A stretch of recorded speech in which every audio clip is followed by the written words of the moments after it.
What do you get when you mix classic Disney-ish art style with survival horror? You get Bendy and the Ink Machine.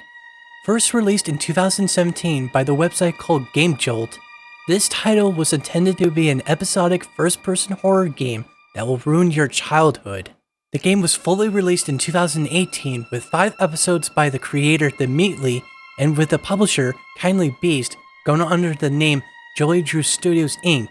Eventually there were console ports published by Rooster Teeth. The version you're looking at is on PC with the RTX graphics card and with an Xbox controller.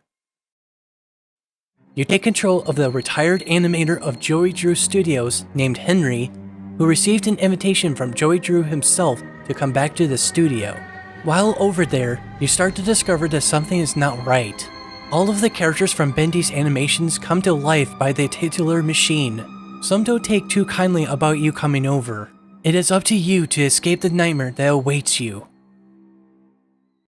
As previously mentioned, this is a first-person survival horror game. You have various kinds of weapons to fight off enemies, like an axe, a pipe, and toilet plunger? On your journey, you'll be coming across audio logs which give you details on what's been happening or clues to get to certain areas.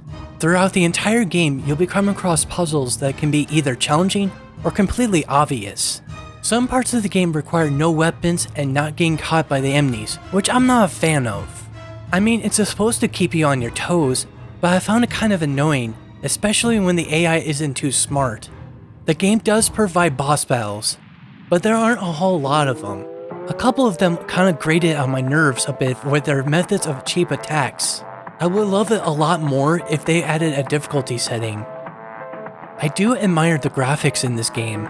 The sketchy art style really has that nice classic cartoon look to them. This game dismally has some issues.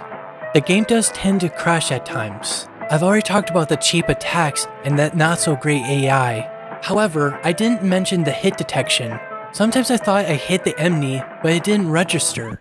Or maybe I just suck at aiming. To conclude, this is an enjoyable experience, despite the issues. As I speak right now, there's actually a sequel in the making. I'm actually excited to see what the second game has to offer. This game is $20 US digitally right now.